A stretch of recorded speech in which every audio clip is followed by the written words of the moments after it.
Okay, this is the last video and we're going to go over rocket safety and prepping the rocket stuff. And the biggest thing is that even though this is classified a toy or a model rocket, it truly is not. That some of you may have launched Estes rockets off of a pad like this. Well, this is pretty much a toy. The motor is fairly small, maybe the size of my index finger. And even though that these are both classified a model rocket, you can see that this one is much bigger. It actually weighs, I think it's 15 times what this one weighs. That this has the biggest model rocket motor that you can fly without being certified. And so in the packet that I'm going to email to the teachers is going to be a model rocket safety thing.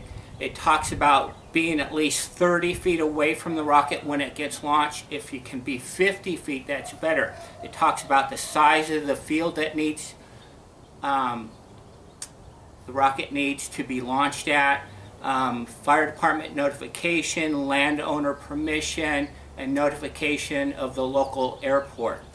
And so there's a few things that you have to do to be able to launch this on your own. If you go to an organized launch of a Tripoli or a NAR club, all those things will be taken care of for you.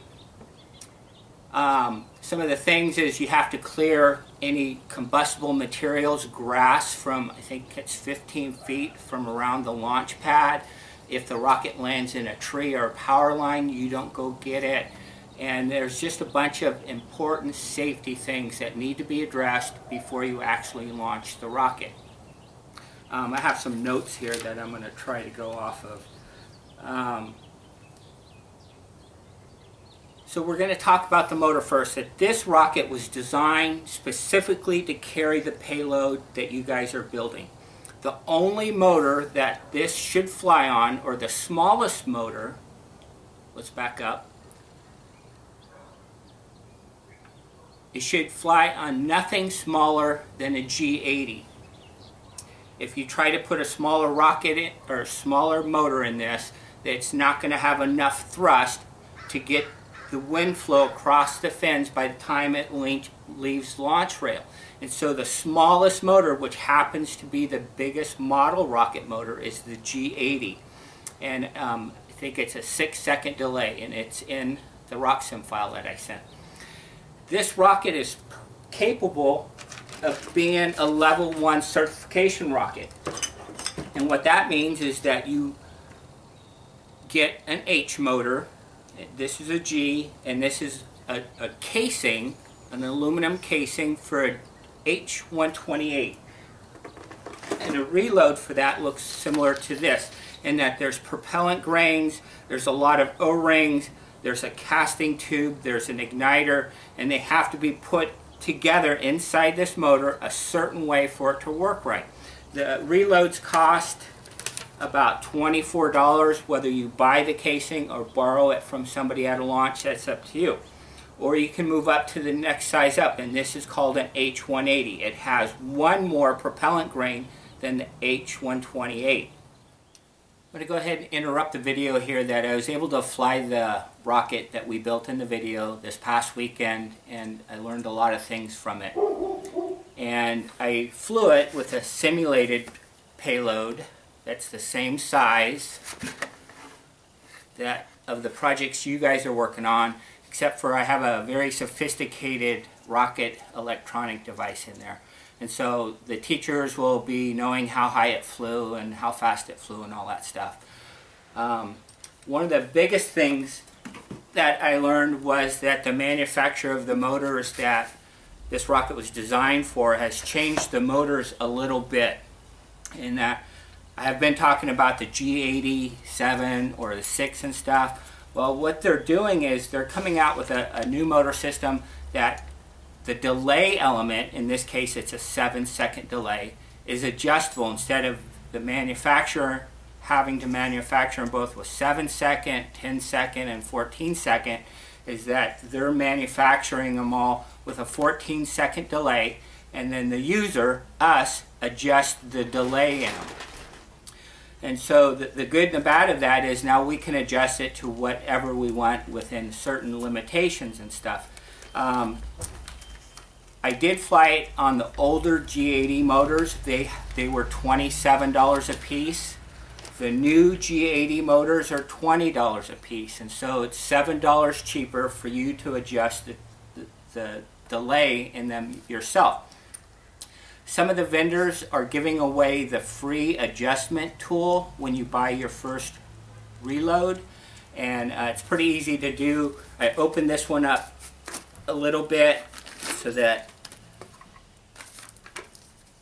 we could look at it. So in size comparison, same size. The top of the motor, the yellow part, is a little bit different, and so for us to get our ideal G86, we would take the adjustment tool, we would remove the washer, because what we're doing is we're going to be drilling out the top of the delay grain to make it shorter. And so there's two wells, a deep well that says 8 seconds and one that says 4 seconds. And so we're going to put the screw bit into the shallow well so that we're exposing the 8-second delay. So we're going to put this in the top of the motor. We're going to get it to sit down, and all we're going to do is we're just going to start drilling this. We may have to dump out some of the stuff, but keep this seated on top of that yellow part and just keep turning it. And that's going to give us a 6-second delay. It still fits in the rocket as before, and the flights and the propellant are all the same. Just adjusting the delay is the option that we have now. So when I did this video originally, I was talking about some single-use motors that I hadn't seen yet, and I was actually able to get one. And I left my notes in the house, but we'll go from memory here. So the yellow tube motors are called, they're made by a company called AeroPac, and they're DMS, and it stands for Disposable Motor System.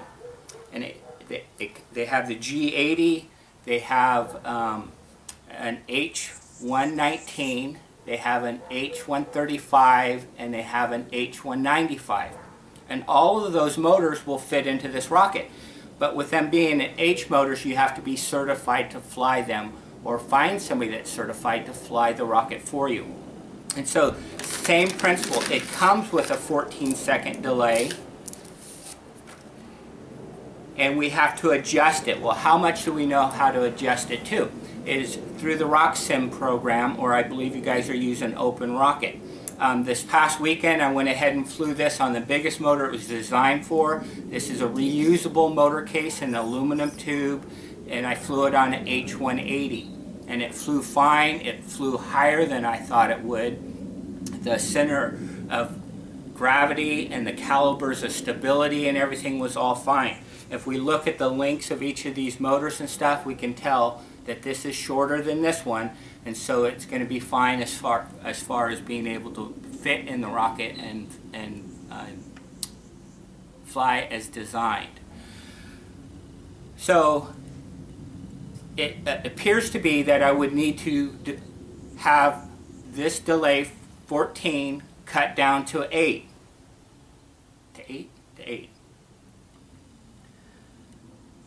And so I would figure out, well, if I put the 4 second on there, that gives me 10, and if I put 8 seconds from 14 gives me 6. But what I can do is the washer that I took off is the width of 2 seconds. So if I take and put the washer on here, put the drill bit inside here, subtract the 2-second washer time from the 8 seconds on the deep end, that gives me 6 seconds from 14 seconds. It gives me an 8-second delay. So again, I would put this over the top, hold it firmly, and then I would drill until that bottomed out. I'm not going to do it, but that's how much I would have to drill, about 1/4 inch of the delay off of there. So once we get the delay drilled, we have to put black powder in there. With the other motors, they already had black powder in them. Well, in these kits, an extra little bag comes, that has a delay, or not a delay, an igniter in it, a little vial of black powder, which makes the hot gases so that the nose cone pops off the rocket, and a little red plug. If we read the instructions like we should, it's going to tell me how much of this vial to put in here for the diameter of my rocket. And I would put 2/3 to 3/4 of this black powder in once I drilled the delay. Again, it's all in the instructions. And then the little red cap goes over that so that the black powder doesn't dump out. And then we would seat this, we'd push it down as far as we could, and we would be ready to fly it. Same thing with igniters. I'll talk about it later in the video and stuff. So the new AeroPac DMS disposable motor systems are replacing the normal G80 motors, and the H motors are all fairly new reissue, I think it's called.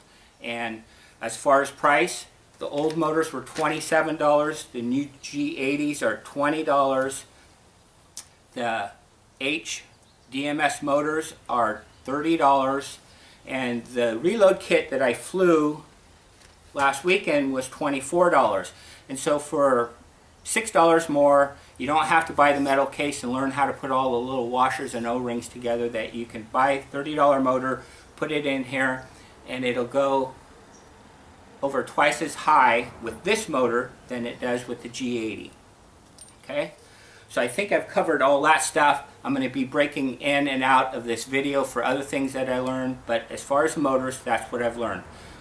They're no longer producing these motors. If you have them, you can still use them, but the new motors, the DMS motors, come with an adjustable delay where you have to get one of the delay adjustment tools, figure out through RockSim or OpenRocket how much of a delay you want, whether it's the G80 and it's a 6-second delay that you want, or one of the new single-use DMS H motors that appears to be you want an 8-second delay.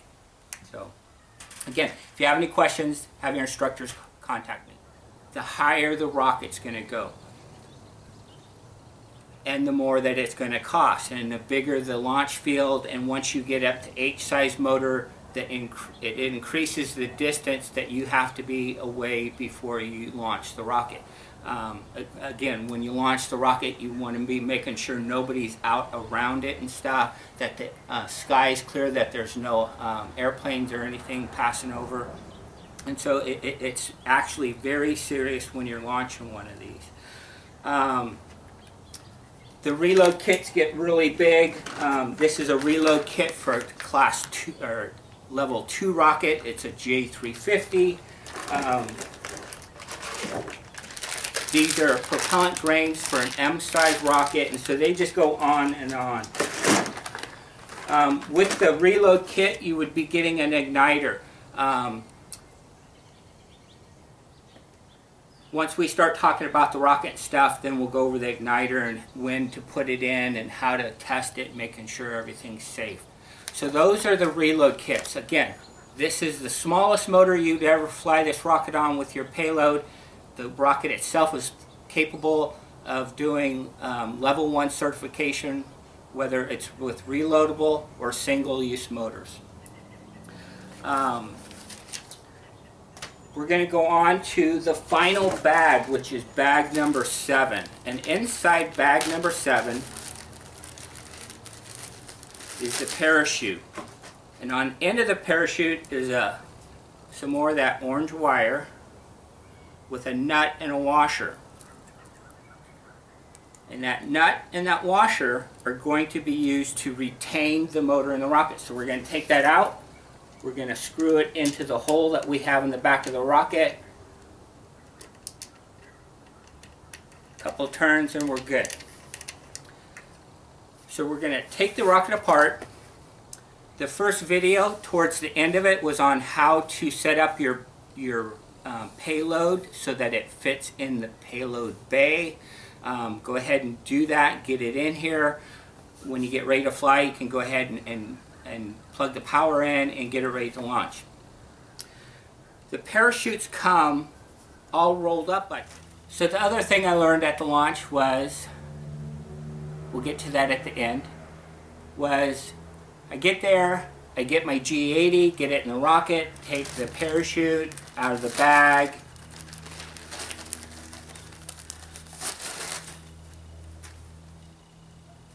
use the washer and screw to hold the motor in, get my payload in, hook the quick link to the parachute and all that stuff, and I drop the parachute inside the rocket. It's nice and loose in there, like I think I'm going to show you in the other video. And I go out to the pad, do the countdown, and it goes up to apogee. The parachute pops out like it's supposed to, but the parachute doesn't inflate. And it came down rather fast. One of the paint lines on here on the fin cracked. I'll take a picture and put it in the video.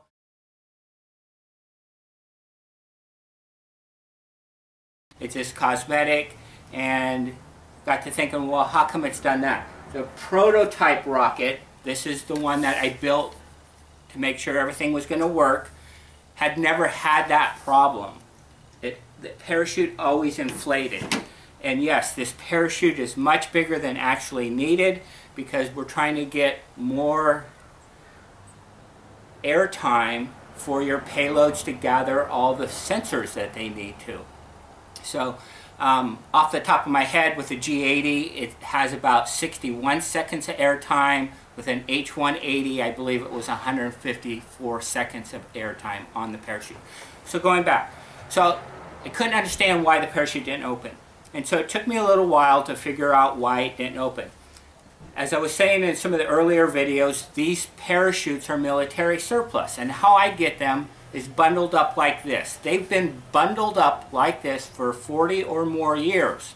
And so when I get them, I take them apart, take them out of the little bags and stuff, and you can see that it's very compressed. If I tried to get this to inflate, it would be very hard. But it doesn't really answer my question why that parachute didn't inflate. And so before I package to send them to you, I take this parachute, and I do that, and then I go ahead and pack it up so that it fits in the bag and looks very much like this one when you get it. So we're compressing again. I did that 3 weeks ago. And then I realized, well, it was kind of a rookie mistake on my part, that here I've taken a parachute that's been packed for 40 plus years. I think I did a good job unpacking it. I've had it packed for 3 weeks, and now I don't understand why it doesn't inflate. Well, the problem is that your parachutes need to be out and about and then get packed at the last minute. So when you get this parachute, feel free to open it up, run around the school, and open it up and let it get some life back into it. It's been pent up for 40 some years, and we want these wrinkles and everything to come out of this. So taking it to a launch, maybe you just want to stuff it back in that bag, just kind of like this, so that it's relaxing. It likes to relax, yes. So I'm going to stop the video, do a close-up on how to pack it, but we want this to get these wrinkles out. We want it to open up and want to open up and not be pent up like it has been for 40 plus years. So I'm going to stop the video, zoom in, and show you how to. Okay, so I've been running around like a nut. My neighbors think I'm a nut, more so than ever. This has been out for a while. It's getting all the wrinkles out of it. And so what I'm going to take is I'm going to take all the shock cords together, and I'm going to pull them through my hand. Shock cord, parachute lines, all the same thing. In the opposite end is the spill hole. And the spill hole is to let some of the air through the parachute so you get more of a stable descent out of it. So I'm going to take this spill hole.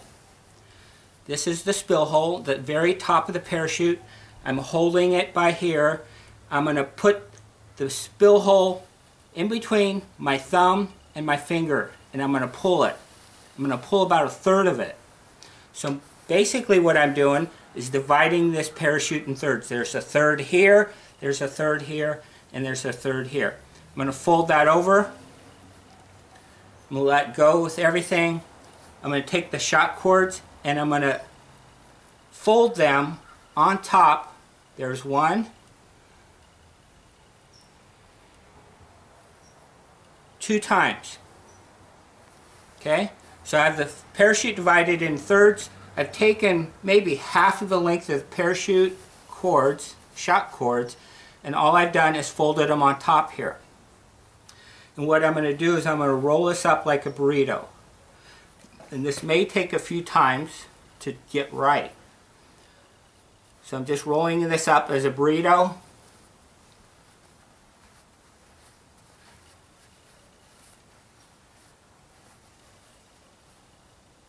Then I'm going to take the shock cord that are coming out of my burrito and I'm going to wrap them like this. And I can, once I get up on my second turn, I can pull it pretty tight.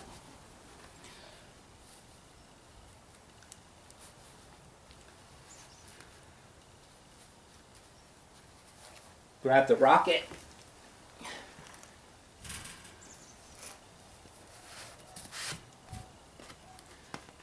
Hopefully there's a quick link in here. It doesn't sound like it. So at this point I'd hook, oh there's the quick link right there. Three things go to the quick link: parachute, shock cord, payload.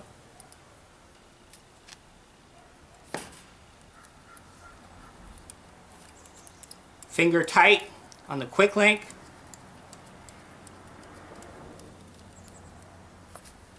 We're going to set this down. We're going to take the shock cord and we're just going to fold it back and forth over the top of in my hand. We don't want to coil it. Coiling puts twists in it. So once I get it folded, we're going to put that in the rocket body. We're going to take and slide this in. We want it to go in nice and easy, and if I want to check, I want that to fall out. Just like that. And if it won't, then what we're going to do is we're going to come back and we're going to tighten up these lines. But we want the diameter small. Put that back in. Making sure everything goes in there.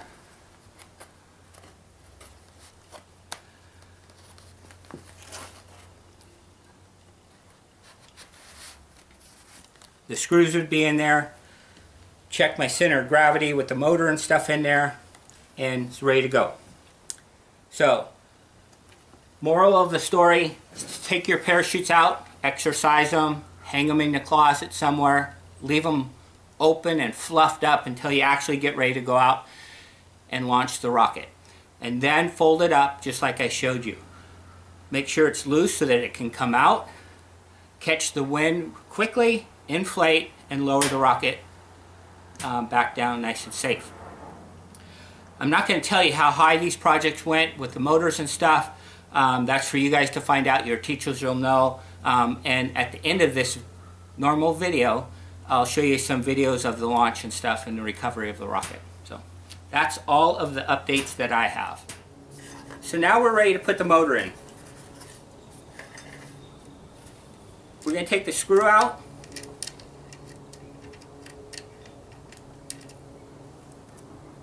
Put the motor in so that the nozzle is facing out. Matter of fact, it won't even go that way. We're going to slide it in until it stops. We're going to take the screw.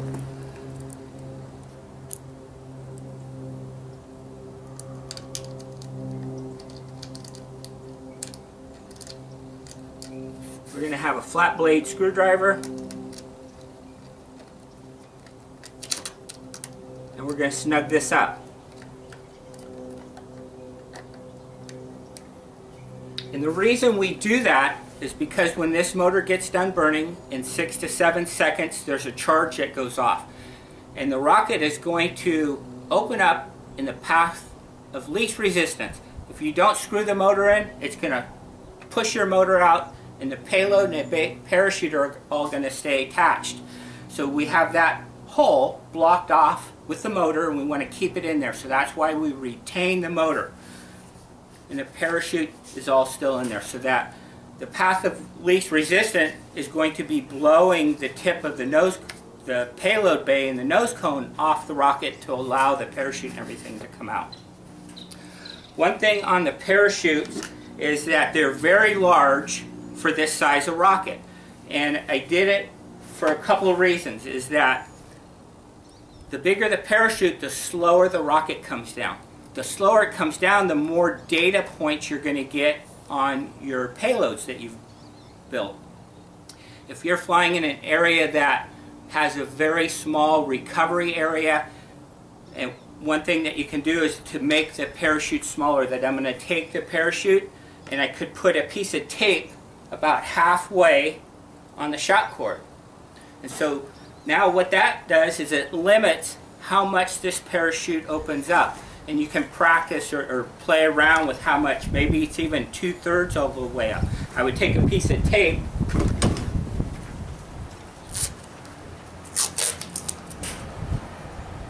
and put it around these shot cords.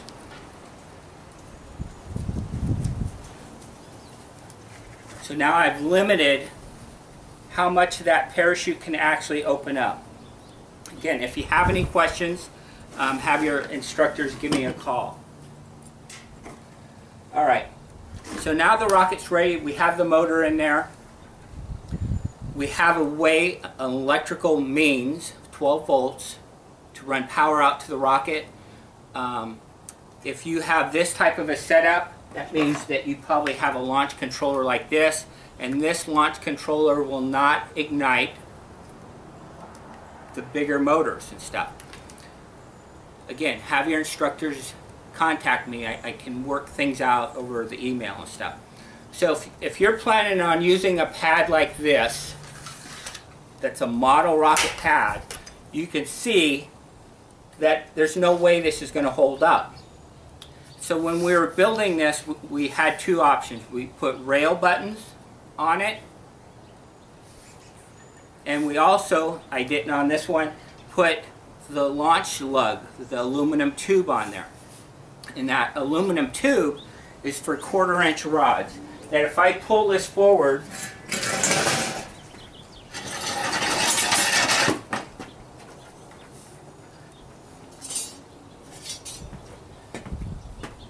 and I look at this rod right here, and I can see how flexible this is. See how flexible that is? As your rocket is traveling up this and getting to about 34 miles an hour, when it leaves this, it's going to be shooting who knows where. But if I decide that I want this to be a really good, clean operation, I can get what's called a rail. You can buy rails from Granger, which is a kind of a fancy hardware store online, or they actually have stores in a lot of cities and towns, that a 6-foot 1-inch rail costs about $32. And you can imagine that between this stability of your rocket and who knows where it's going to go to that. So we're going to take this rocket off.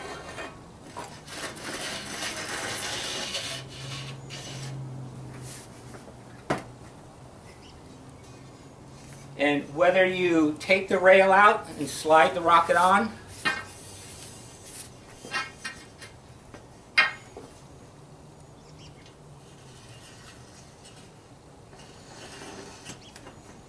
one of my screws that I hand tightened is sticking up, so we're gonna, actually we'll just turn that.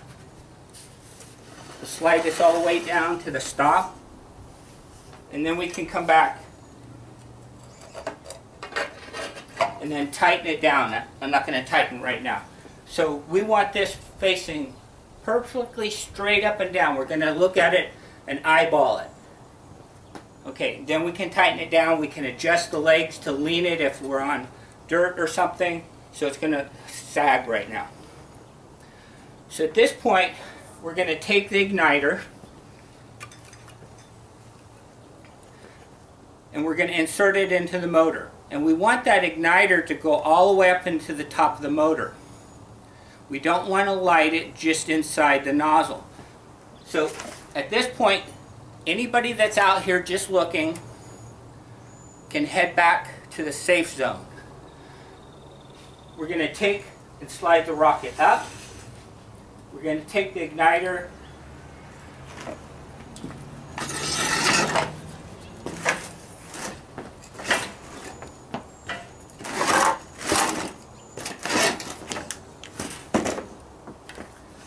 slide the rocket up. We're going to take the igniter, stick it all the way into the top of the motor. There's a little rubber band that comes with it. We're going to rubber band or tape the igniter in place. We don't want it falling out. We're going to set the rocket back down. We're going to make sure that the launch igniter wires are out of the way so that we don't burn them. We're going to take our launch leads, and the first thing we're going to do is we're going to clip them together, or click them together. If I see a spark, that means they're hot, and I don't want to hook up the igniter. And that's just a safety to make sure that it's not on. If the wires are twisted right here, we're going to untwist them. We're going to separate them just by pulling on them a little bit. Straighten the wire out. Open the alligator clip, and then we're going to take and roll the wire around the alligator clip.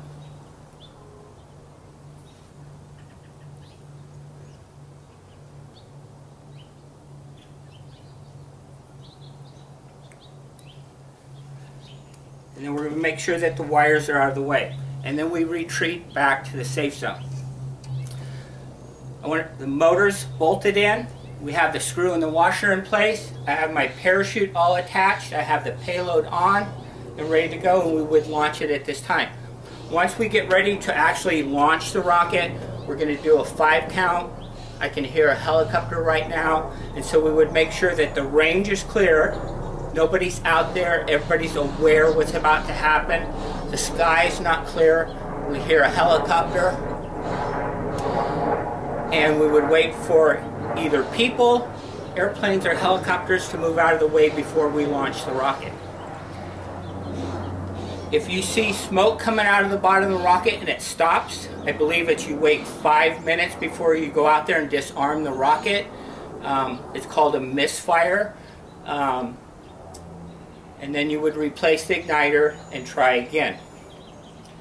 One thing about flying your payload base is that at times not all rockets fly right. Whether the motor acts up or you forgot to put something together or hooked it up. So you need to be thinking that, are you willing to lose this project flying it in a rocket? And if not, maybe you should do the balloon launching or something else. And so launching things in rockets is risky. This is my payload after I had a mishap with one of my motors that I made. And so everything in this rocket was destroyed because the motor, it's called CATO. Catastrophic something something, it's bad. So you can see that if you were within 30 feet of this, that you might have been hit by flying debris. In this case here, these rockets, this size, is launched from 1,000 feet out. So, in the background here, just some different types of, I don't know if you can see this. This is called a tower. The rocket fits between 2 or 3 pipes so that it doesn't have any launch lug on it. It doesn't have any rail buttons to slow it down or to create drag so it doesn't go any higher. So when this launches, it goes up through the bars, and then once it gets to the top, it's on its own.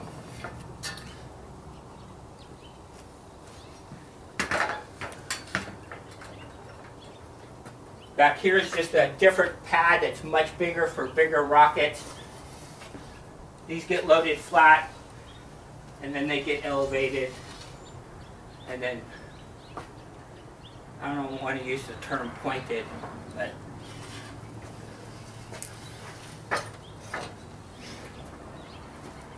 so if I haven't covered something in this program and you're not sure, feel free to contact me. Let me know how your rocket build goes. Send me some pictures. Ask any questions that you have. More than willing to help. So, have fun. Be safe. Maiden flight on a G-87 reduced to a 6.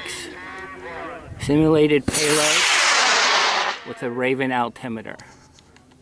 That's him there. Here we go, Tony. On pad 31. G80 going up in 5, 4, 3, 2, 1. Is Tony Alcacer with that H-180. Tony, you ready? Yeah! Tony. There you go. Okay, cool. Pad number 31. Going in 5, 4, 3, 2, 1. Face that one.